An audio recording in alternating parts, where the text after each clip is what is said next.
Hello साथियों, नमस्कार। मैं हूं नारायण पटेल आपके अपने चैनल पर। आज आपका ये वीडियो बहुत ही खास होने वाला है। ये वीडियो उत्तर प्रदेश विद्या ज्ञान प्रवेश परीक्षा के लिए रामबाण साबित होगा और ये सामान्य ज्ञान अध्ययन जो भाग 4 है उसमें से 35 क्वेश्चन आते हैं। हमने भरपूर कोशिश की है कि आपको बिल्कुल मॉडल पेपर जैसा लगे, तो यहाँ पर हमने 35 प्रश्न रखे हैं। हर प्रश्न को उत्तर देने के लिए आपको 10 सेकंड का टाइम दिया है। अपनी कॉपी और कलम लेकर के बैठ जाइए और देखिए कौन कौन से ऐसे प्रश्न आते हैं। प्रश्न बहुत कठिन रहते हैं, उनके उत्तर आप कैसे खोजेंगे। तो आइए शुरू करते हैं आज का ये वीडियो। तो यहाँ पर पहला प्रश्न है, कोरोना वायरस के लक्षण हैं खांसी जुकाम, बुखार, सांस लेने में दिक्कत या उपरोक्त सभी। आपने चारों ऑप्शन देख लिए हैं। चलिए, आपका समय शुरू होता है अब।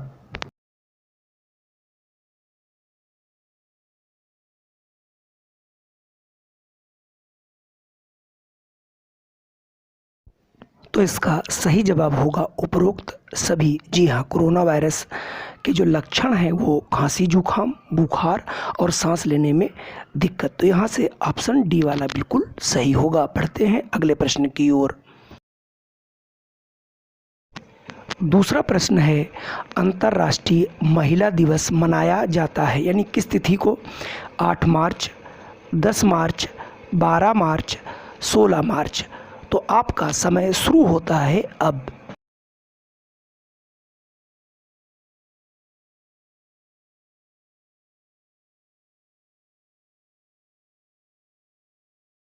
तो इसका सही जवाब है 8 मार्च। अंतर्राष्ट्रीय महिला दिवस जो है वो 8 मार्च को मनाया जाता है। चलिए बढ़ते हैं अगले प्रश्न की ओर। प्रश्न 3 है, कौन से राज्य में साक्षरता प्रतिशत सबसे कम है? उत्तर प्रदेश, राजस्थान, बिहार या फिर मध्य प्रदेश। चलिए, आपने प्रश्न देख लिया है, ऑप्शंस भी देख लिए हैं। आपका समय शुरू होता है अब।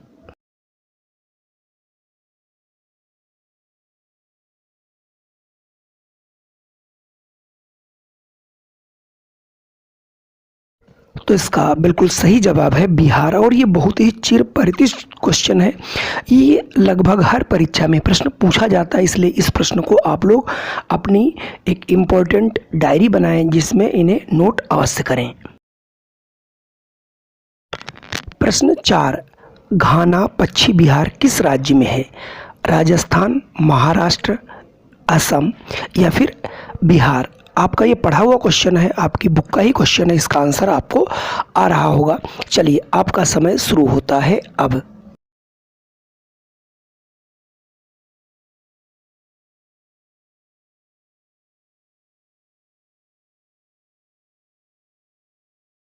इसका सही जवाब होगा राजस्थान। जी हाँ, घाना पश्चिमी बिहार जो है राजस्थान में स्थित है। चलिए बढ़ते हैं अगले प्रश्न की ओर।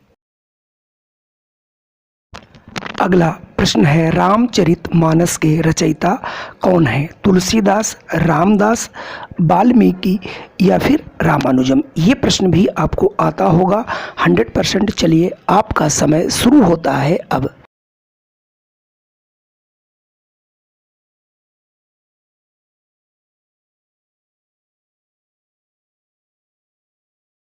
तो इसका सही जवाब होगा तुलसीदास। जी हाँ, रामचरितमानस के रचयिता तुलसीदास हैं और रामायण के रचयिता जो है वो वाल्मीकि जी हैं। तो यहाँ से आंसर आपका ए वाला बिल्कुल सही होगा। आइए बढ़ते हैं अगले प्रश्न की ओर। अगला प्रश्न बहुत इंपॉर्टेंट प्रश्न है, कई बार परीक्षा में पूछा जा चुका है। स्वराज्य मेरा जन्म सिद्ध अधिकार है, यह किसने कहा था? लाला लाजपत राय ने, लोकमान्य तिलक ने, महात्मा गांधी ने या रविंद्रनाथ ने। आपने ऑप्शन भी देख लिए होंगे और प्रश्न भी पढ़ लिया है। तो आपका समय शुरू होता है अब।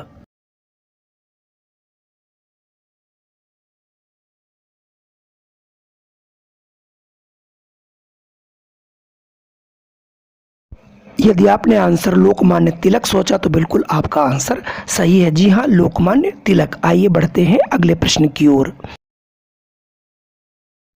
अगला प्रश्न साइंस से है। साग सब्जी खाने वाला जंतु है। आपके सभी चिरपरिचित जानवर हैं। पहला आप बाघ देख रहे होंगे, दूसरा आपका जो है चीता है, तीसरा आपका कुत्ता है और चौथा बकरी है। तो आपका समय शुरू होता है अब।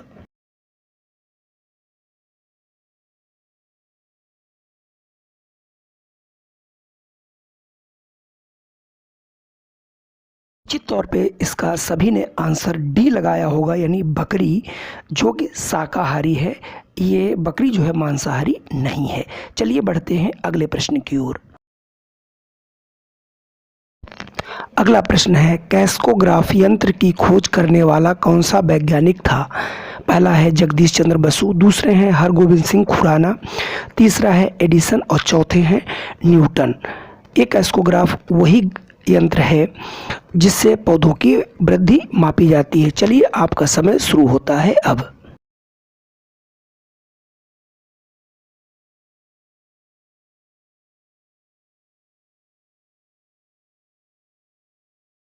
ने आंसर सोचा है जगदीश चंद्र बसु, तो आपका आंसर बिल्कुल सही है। चलिए बढ़ते हैं अगले प्रश्न की ओर। निम्न में कीट बच्ची पौधे का नाम है। कुकुरमुत्ता, अमरबेल, वीनस फ्लाई ट्रैप, इनमें से कोई नहीं। जी हाँ, कीट बच्ची पौधा यानी ऐसे पौधे जो कीटों का भक्षण करते हैं। चलिए, आपने क्वेश्चन भी लिया होगा और आपका ये प्रश्न आपकी कॉपी यानी किताब का ही है। चलिए, आपका समय शुरू होता है अब।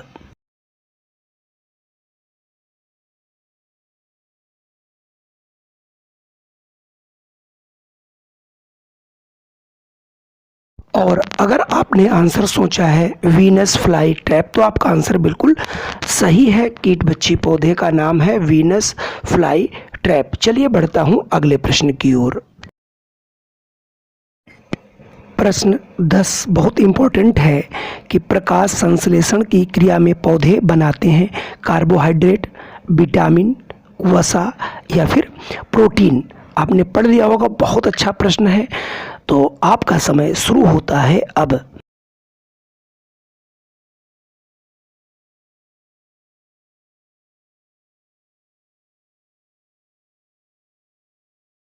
यदि आपने आंसर चुना है कार्बोहाइड्रेट, तो आपका आंसर बिल्कुल सही है। प्रकाश संश्लेषण की क्रिया में पौधे कार्बोहाइड्रेट का निर्माण करते हैं। अगला प्रश्न है, भोजन में पोषक तत्वों की कमी से हो जाने पर रोग होता है। कुपोषण, संक्रामक रोग, निमोनिया या फिर चेचक। बेहद आसान प्रश्न है और इसका आंसर आपको आ रहा होगा। चलिए, आपका समय शुरू होता है अब।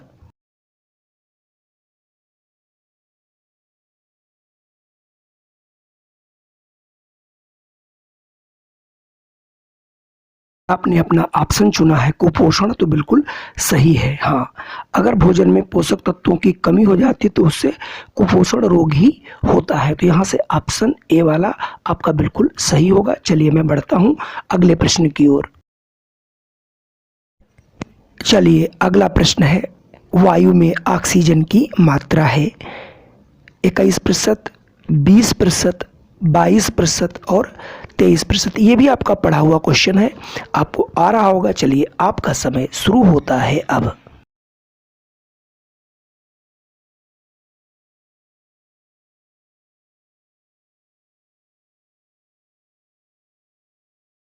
यदि आपने आंसर 21% चुना है यानी ऑप्शन ए, तो आपका आंसर बिल्कुल सही है। हमारी प्रकृति में जो है नाइट्रोजन 78% और ऑक्सीजन 21% होती है। चलिए बढ़ता हूँ अगले प्रश्न की ओर। अगला प्रश्न है, आग बुझाने के लिए आवश्यक गैस है। बहुत इंपॉर्टेंट प्रश्न है। कार्बन डाइऑक्साइड, हाइड्रोजन, नाइट्रोजन या फिर ऑक्सीजन। आपने पढ़ भी लिया होगा, समझ भी लिया होगा। तो चलिए, आपका टाइम शुरू होता है अब।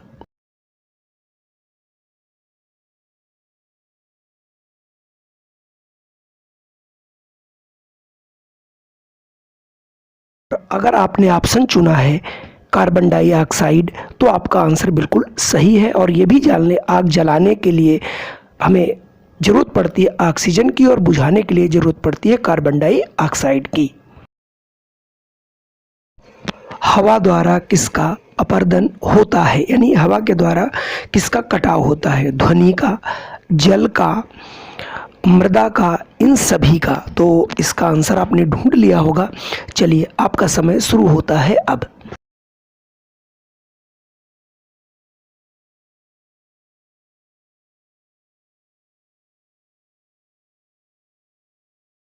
और यदि आपने अपना आंसर लगाया मृदा यानी मिट्टी, तो आपका आंसर बिल्कुल सही है। हवा के द्वारा जो है मिट्टी का कटान होता है या अपर्दन होता है। तो आपका ऑप्शन यहाँ से सी वाला बिल्कुल सही है। तो आइए बढ़ते हैं हम अगले प्रश्न की ओर। अगला प्रश्न है, मशीन से कार्य होता है यानी कैसे होता है? कठिनाई से होता है, आसानी से और जल्दी हो जाता है, केवल आसानी से होता है या केवल जल्दी होता है? बहुत अच्छा प्रश्न है, समझ में भी आ गया होगा और इसका उत्तर भी आपको आ रहा हो। तो अपना उत्तर सोचिए और आपका समय शुरू होता है अब।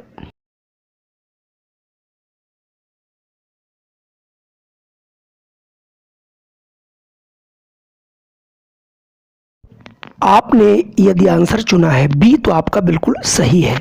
चूंकि मशीन से केवल आसानी से ही काम नहीं होता बल्कि जल्दी भी होता है, इसलिए यहाँ से ऑप्शन बी वाला सही है। तो आइए बढ़ता हूँ एक अगले नए सवाल की ओर।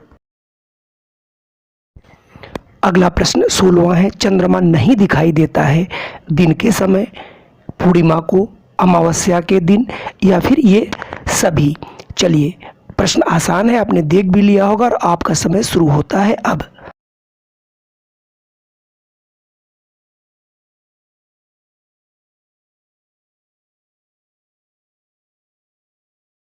ने अपना उत्तर लगाया है अमावस्या, तो ये बिल्कुल सही बात है। अमावस्या के दिन जो है चंद्रमा दिखाई नहीं देता है, अन्य सभी दिनों में चंद्रमा को देखा जा सकता है। चलिए बढ़ते हैं एक नए प्रश्न की ओर। अगला प्रश्न है, स्वामी दयानंद सरस्वती का असली नाम था? मूल शंकर, गौरी शंकर, दया शंकर, अभिशंकर? आपने ऑप्शन पढ़ लिए होंगे और आपका पढ़ा हुआ प्रश्न है। तो आपका समय शुरू होता है अब।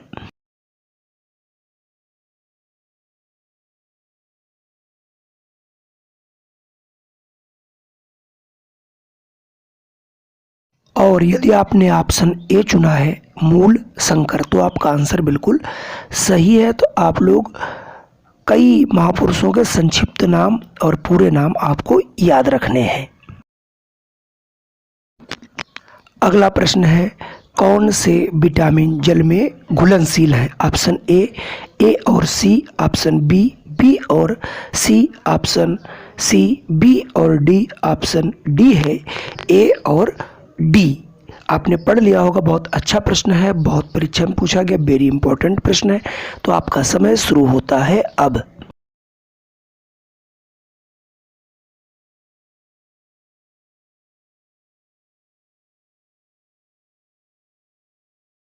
अगर आपने ऑप्शन बी चुना है, बी और सी, तो आपका आंसर सही है।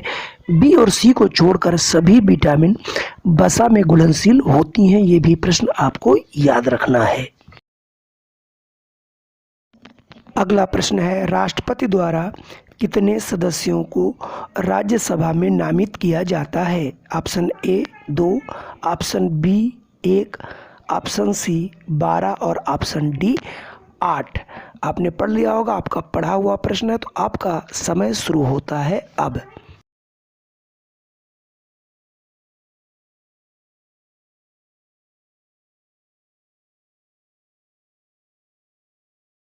आपने यदि आंसर सी चुना है 12, जी हाँ, राष्ट्रपति जो है हमारे विभिन्न क्षेत्रों के विशेषज्ञों का चुनाव 12 लोगों का कर सकते हैं जो अपने क्षेत्र के विशिष्ट व्यक्ति होते हैं। तो यहाँ से ऑप्शन सी सही होगा। चलिए बढ़ते हैं अगले प्रश्न की ओर। अगला प्रश्न है, भारत का पड़ोसी देश है, बहुत इंपॉर्टेंट है और आपका पढ़ा भी हुआ है। अमेरिका, रूस, जापान या फिर नेपाल? चलिए, आपका समय शुरू होता है अब।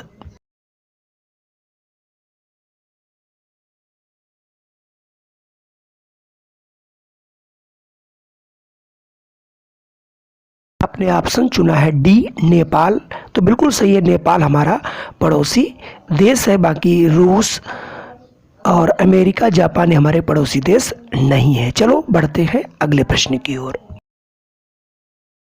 ये प्रश्न कंप्यूटर से संबंधित है और ये भी आपका पढ़ा हुआ है। सीपीयू का पूरा नाम है internet typewriter central process unit, या फिर इनमें से कोई नहीं। चलिए आपका समय शुरू होता है अब।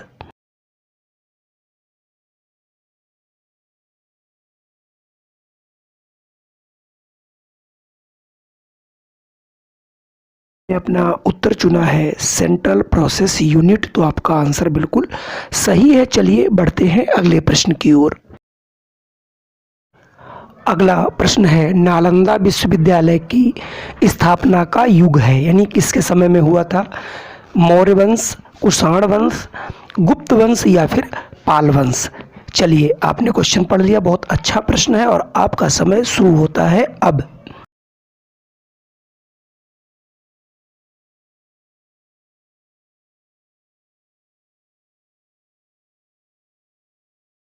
अगर आपने ऑप्शन चुना है सी यानी गुप्त वंश, तो आपका उत्तर बिल्कुल सही है। चलिए बढ़ते हैं हम अगले प्रश्न की ओर।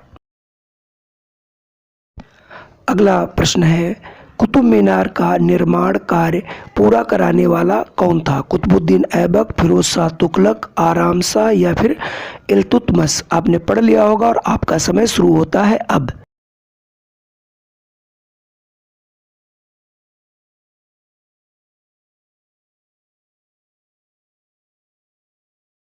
यदि आपने ऑप्शन लगाया है डी यानी इल्तुतमिश, तो आपका सवाल बिल्कुल सही है। चूंकि कुतुब मीनार का निर्माण कार्य शुरू किया था, वो शुरू किया था कुतुबुद्दीन ऐबक ने, लेकिन पूरा कराया था इल्तुतमिश ने।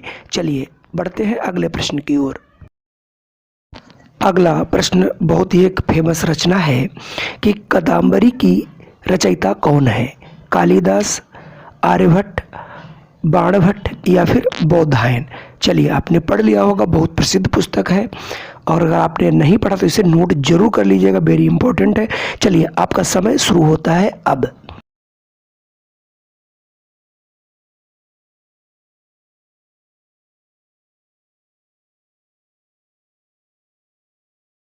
अगर आपने ऑप्शन चुना है सी बाणभट्ट, तो आपका आंसर बिल्कुल सही है। कम से कम 60 से 70 रचनाएं हैं जिन्हें आपको याद रखना है। वो रचनाओं का एक मैं पूरा संग्रह बना के आप लोगों के लिए जरूर लाऊंगा। चलिए बढ़ता हूं अगले प्रश्न की ओर। अगला प्रश्न हमारे साहित्य से फिर है, बहुत ही इंपॉर्टेंट प्रश्न है। भारत का शेक्सपियर किसको कहा जाता है? सूरदास जी को, कालिदास जी को, कबीरदास जी को या फिर तुलसीदास जी को? बहुत इंपॉर्टेंट प्रश्न है। जिस प्रकार अंग्रेजी के एक लेखक हैं शेक्सपियर जी, तो उसको उनकी तुलना हमारे भारत में किस लेखक से की गई है? तो आपका समय शुरू होता है अब।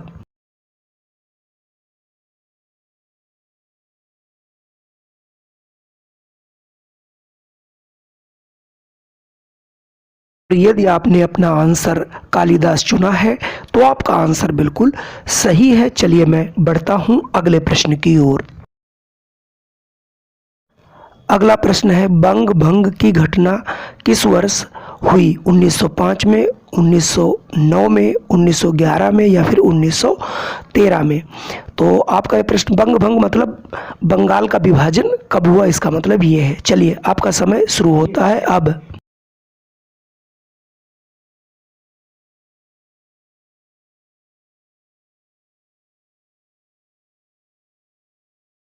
अगर आपने उत्तर चुना है 1905, तो आपका उत्तर बिल्कुल सही है। अंग्रेजों ने भारतीयों की जो एकता को तोड़ने के लिए बंगाल का विभाजन किया था, जिसे 1911 में निरस्त भी कर दिया गया था।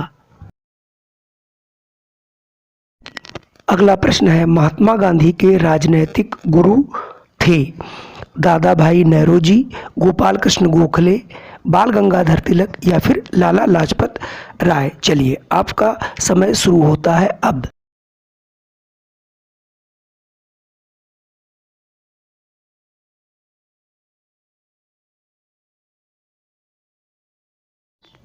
और अगर आपने आंसर चुना है बी यानी गोपाल कृष्ण गोखले तो आपका आंसर बिल्कुल सही है। चलिए बढ़ते हैं अब हम एक अगले प्रश्न की ओर। अगला प्रश्न साइंस से है कि पेड़ पौधों की पत्तियां मुरझा जाती हैं वायु प्रदूषण से, मृदा प्रदूषण से, जल प्रदूषण से या फिर ध्वनि प्रदूषण से। बहुत अच्छा क्वेश्चन है साइंस का, कई परीक्षाओं में पूछा गया। चलिए आपका समय शुरू होता है अब।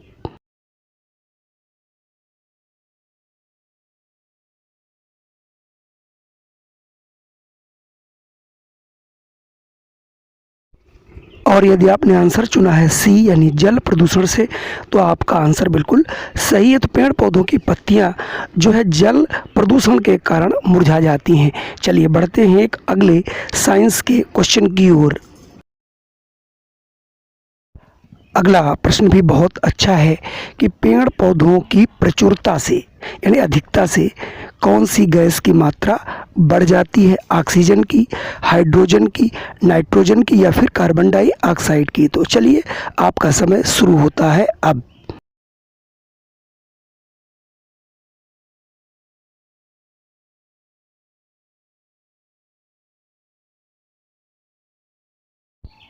और अगर आपने ऑप्शन ए चुना है ऑक्सीजन तो बिल्कुल सही है। प्रकाश संश्लेषण की क्रिया में पौधे ऑक्सीजन गैस छोड़ते हैं।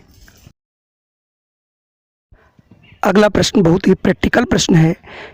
स्कूटर, साइकिल, कार आदि के ट्यूब फुलाने में किसका प्रयोग किया जाता है, यानी जो हवा उसमें डलाते हैं वो कौन सी होती है? ऑक्सीजन होती है, वायु होती है, कार्बन डाइऑक्साइड होती है या फिर नाइट्रोजन होती है। चलिए आपका समय शुरू होता है अब।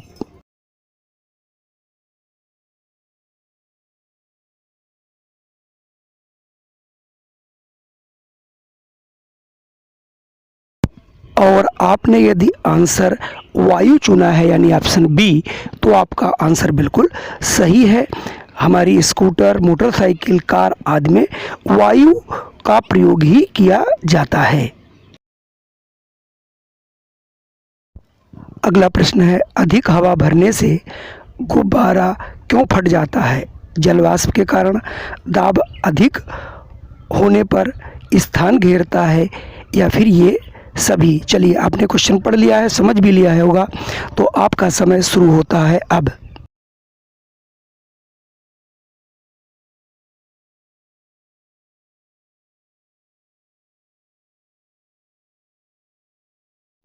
और यदि आपने ऑप्शन चुना है बी दाब अधिक होने के कारण तो आपका आंसर बिल्कुल सही है। दाब अधिक होने के कारण ही गुब्बारा फट जाता है।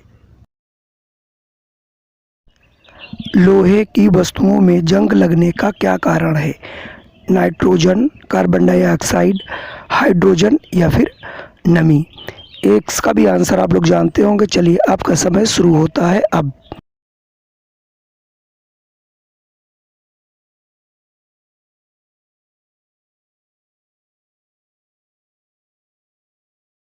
अगर आपने आंसर चुना है नमी तो आपका आंसर बिल्कुल सही है। जी हाँ, लोहे में जो जंग लगती है वो नमी के कारण लगती है और इस प्रकार से लोहे का वजन भी बढ़ जाता है। तो ये क्वेश्चन का ऑप्शन जो है डी वाला बिल्कुल सही होगा।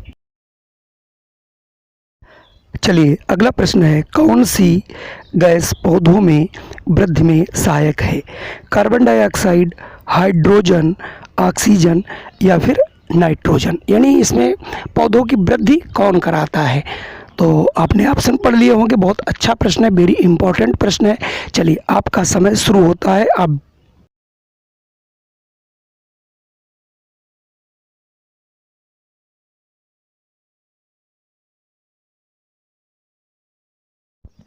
और अगर आपने ऑप्शन चुना है कार्बन डाइऑक्साइड तो बिल्कुल सही है। जी हाँ, क्योंकि पौधे प्रकाश संश्लेषण की क्रिया में कार्बन डाइऑक्साइड गैस लेकर के अपना भोजन बनाते हैं और इसी प्रक्रिया के दौरान पौधे ऑक्सीजन छोड़ते हैं। तो यहाँ से ऑप्शन ए वाला बिल्कुल सही होगा। हमारा ये प्रश्न जो है समसामयिकी से है कि कोरोना वायरस का पहला केस कहाँ पाया गया? Beijing, Shanghai, Wuhan, Tianjin. तो आपने क्वेश्चन पढ़ लिया होगा, बहुत पॉपुलर क्वेश्चन रहा है। तो आपका समय शुरू होता है अब।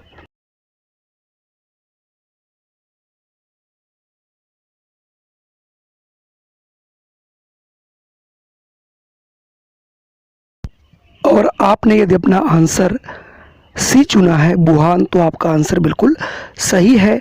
जो कोरोना वायरस का पहला केस जो था वो वुहान यानी चीन में पाया गया था। आज का हमारा अंतिम प्रश्न है, उत्तर प्रदेश का सबसे बड़ा जिला कौन सा है? लखनऊ, सीतापुर, लखीमपुर या फिर हरदोई? आपने ये प्रश्न भी पढ़ा होगा। चलिए, आपका समय शुरू होता है अब।